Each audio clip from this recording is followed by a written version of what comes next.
Hello everyone, welcome back to Johnny's NetSec YouTube channel. In this video, I'm gonna show you how to install Nginx Proxy Manager, not using Docker Composer, but we are gonna use Portainer, which is an open source container management software. Give us beautiful UI to manage our Docker configuration. Nginx is one of the most popular web server and reverse proxy as well, but the configuration for Nginx can be very complicated and hard to manage it once you have tons of websites. Using Nginx Proxy Manager can make our life much easier when you are managing your Nginx configuration with multiple sites. I already have tons of videos about how to use Portainer, how to install Docker Compose. You'll find them through my YouTube video channel, NetSec. You will also see all the steps posted in my blog post. I will put a link in the video description so you can follow it step by step to get this configuration done. I'm gonna use Oracle Free VPS as an example, also to show you how to create the new instance, how to create the firewall rules, and how to install the software. If you already have a DNS, then we can configure our Nginx Proxy Manager with our Cloudflare to use our own DNS to accessing our web services. So all those information will be covered in this video. So now let's start it.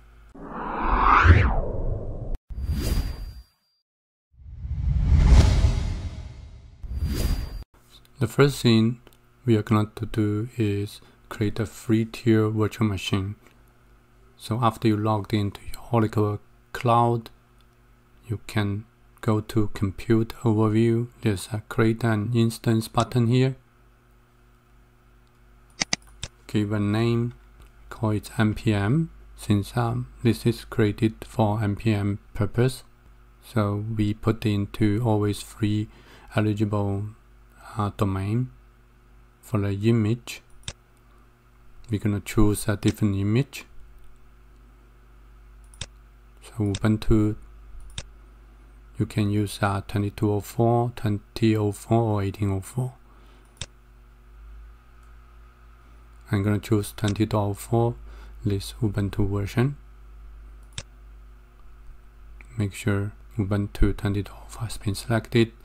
And for the shape, you will be seeing always flexible E2.1 micro shape VM. That is free as well.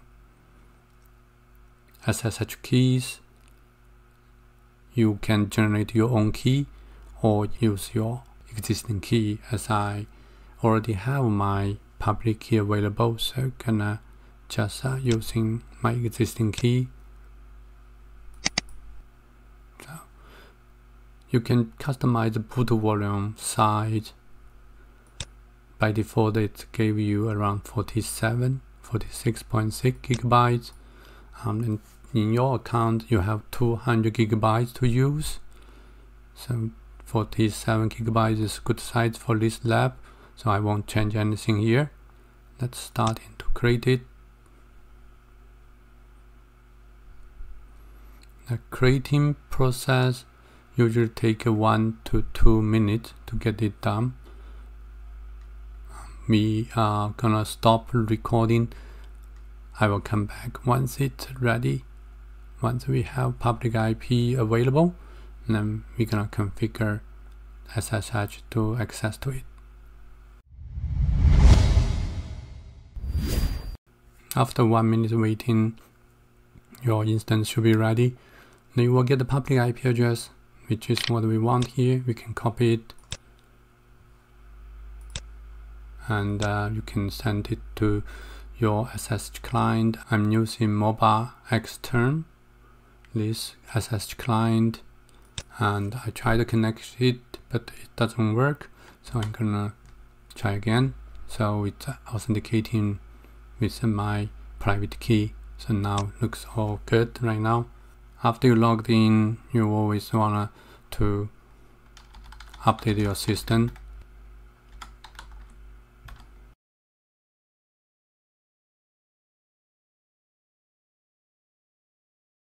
While system is updating, we can look at our blog post to see the next step. What we're gonna do, we're gonna copy those commands to install Docker IO and Docker Compose. We are using Ubuntu system. If you use in CentOS, there will be different command.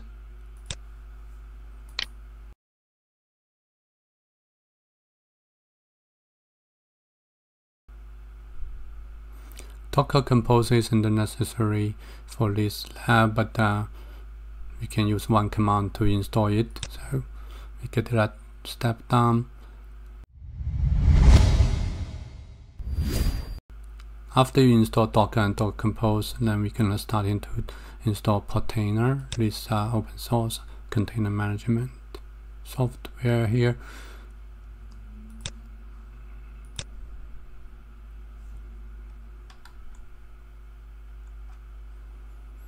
Let's go back to our blog post, and we're gonna copy this command, which is gonna create a Docker volume for the Portainer.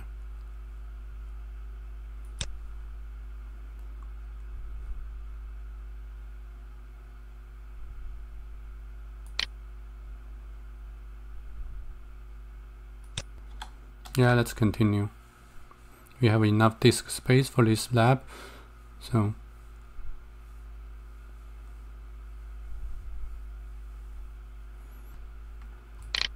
paste. So we create a volume for Portainer data. We can also copy the whole thing for install Portainer. Basically, it's gonna run on a port 9000.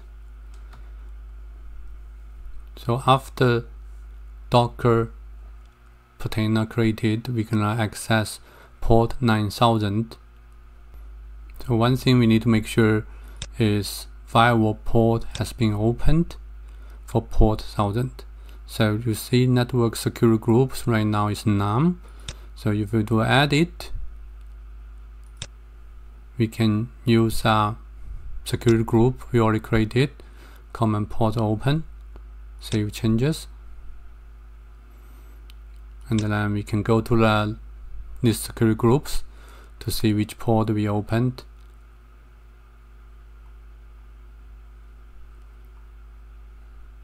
We opened the 3389, but we don't have 9000. So what we can do is we can start to add a new security group rule. Ingress source type CIDR. Source CIDR is all source IPs. We're gonna use in TCP. The source will be all, the destination port will be just one port 9000. We call it Portainer port. Gonna add it in. And you will see this one. Later on, we're gonna add a couple more ports for our NPM. At this moment, we're gonna go back to our Ubuntu terminal. So now Docker is ready. We can see using Docker PS command, you can see the Docker Portainer is ready to be accessed. So we can use this public IP to access. So we're gonna use public IP plus 9000. Since 9000 port has been opened, we should be able to access to it. And we create a user, that's for your admin. And the password has to be 12 characters long. And then we can create the user. that is admin user for your Portainer.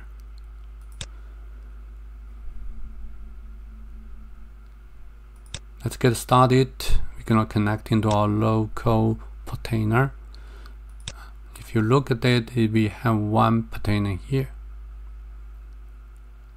So now we finish the installation Docker, Compose, and Portainer. We're gonna install Nginx Proxy Manager. You can click Get Started button, and then you will see there's a guide to show you how to use Docker compose.yml file to create NPM Docker.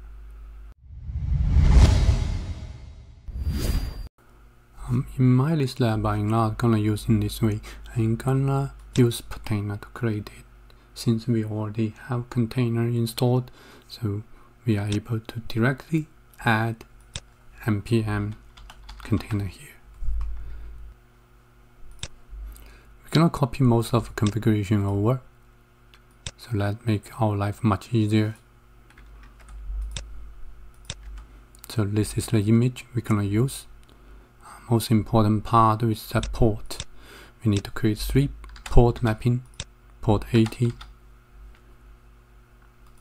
port 81,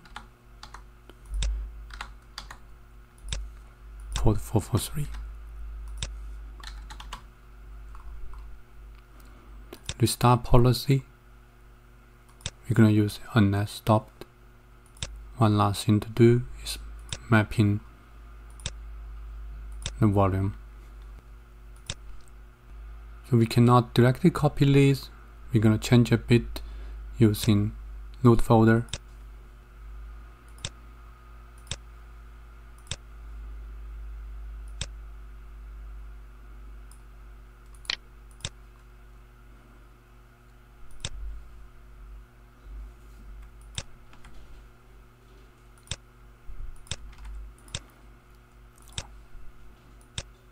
On a container, it is etc. Let's encrypt folder. So that's all configuration you will need for your NPM container when you're using Portainer to create it. Once loads down, verify it, deploy the container. It will take 1 or 2 minutes, since I already downloaded the NPM image with my previous testing, so it's much faster right now. So we see 3 ports opened, 80, 443, 81. Now we need to go back to our Oracle Cloud to verify those ports again. Most likely port 80 and 443 may be opened, but we will not be seeing port 81. So we're gonna add those 2 ports in. 443 also missing here from my previous security rules, so we're gonna add both port in. We can add a source CIDR, TCP port 443, add another port, TCP port 81. That's our NPM management port. You can verify those 2 ports has been opened, 443 and 81. Now we're gonna testing port 81. Right away you should be able to see this login window. Notice it shows not secure. So now you can log in with a standard username, password. The default one is adminexample.com and the password is change me. You will find it from NPM start guide. Once you logged in, it will ask you to change the password and change the email. I'll change it to my own. Current password is change me. We're gonna change it to something more secure. So that's pretty much how you can install NPM for your environment, for your VPS on Oracle FreeTier, and we are using Portainer to get this job done. So the next section will be how you can use it to configure a DNS to access your web services, and NPM will acting as reverse proxy in the middle.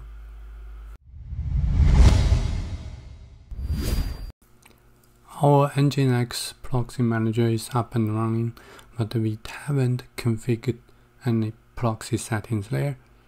So now let's do it. So we're gonna create our first proxy host, which is for our NPM.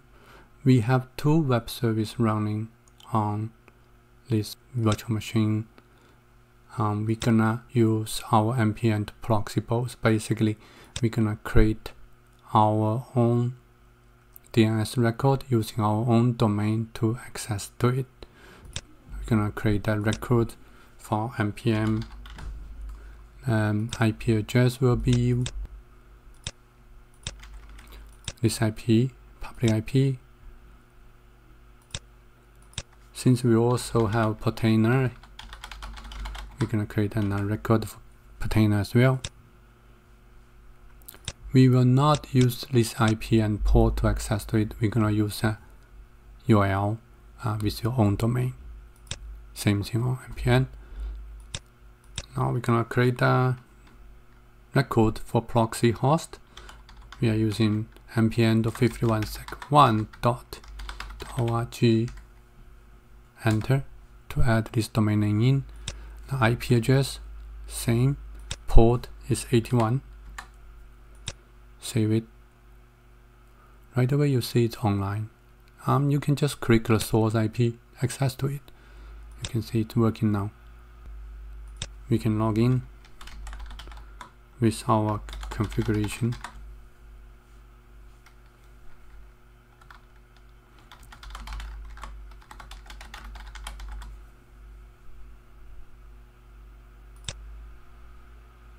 So we have one proxy host. Now we can use our own domain to access this web service. Same thing for the Portainer. We're gonna create a new record again for Portainer. You will see how simple this configuration will be. No matter how many IP address, how many web services you have, this can be on your local or it can be on another server. You can put your web service behind your own domain. So we did NPM, we can check Portainer. Same thing, you can log in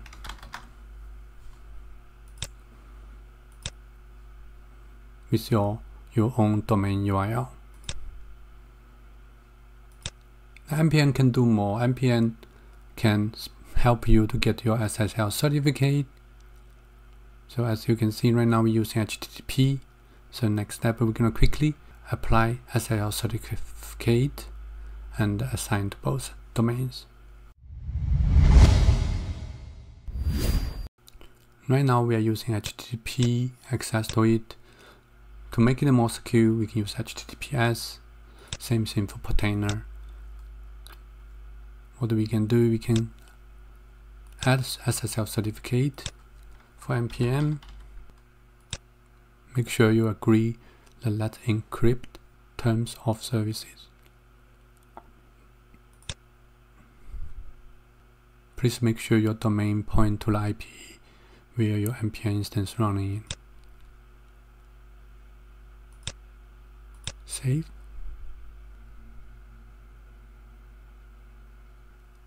The reason why, because we switched to HTTPS. So right now let's try HTTPS. It shows not found, so we need to enable HTTPS as well. So we're gonna use an IP to access to it.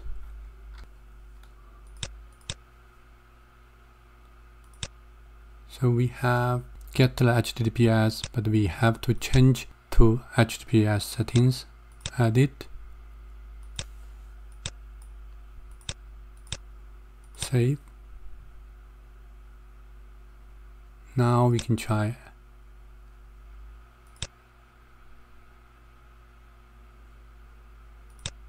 Still HTTP only. We're gonna HTTPS, custom location, SSL. We need to assign a certificate.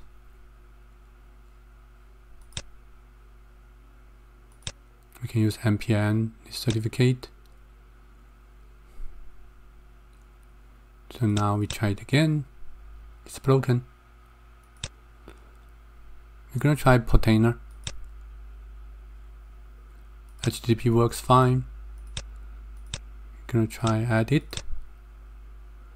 Change it to HTTP, but we're gonna request a new certificate. Return, save.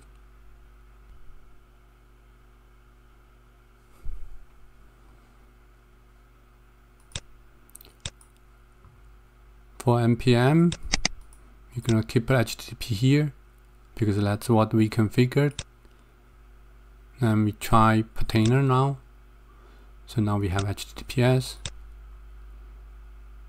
For NPM, it's also HTTPS.